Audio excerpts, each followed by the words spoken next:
এই সুরেশ, শুনছিস বাবা? বাড়িতে কাঠ কুঠুরি কিচ্ছু নেই। যা দেখি দুটো কাঠ কেটে নিয়ে আসবি। কিছু নেই মা, ঠিক আছে যাচ্ছি।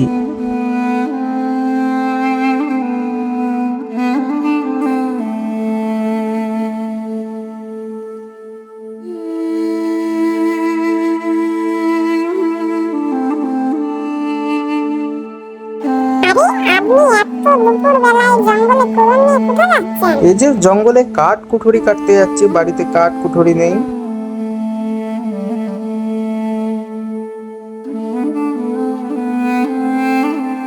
এই দুপুর বেলায় এত গরমে যে কোথায় কাঠ পাবো কে জানে।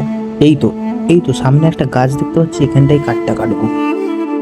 ছেলেটা যে কখন গেছে, কখন আসবে কে জানে। ভর দুপুর বেলায় ছেলেটাকে আমি পাঠিয়ে দিলাম।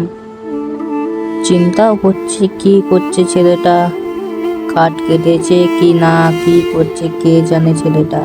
তেমন কিছু কাঠও পেলাম না। 3টা বেজে গেল, ছানাটা এখনো আসলো না। মা গো। এই তো সুরেশের গলা পাচ্ছে মনে হয়।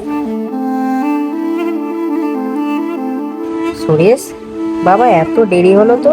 মা, অনেক ভিতরেই তো গিয়েছিলাম, কিন্তু একটি গাছ পেয়েছিলাম কাটার মতো।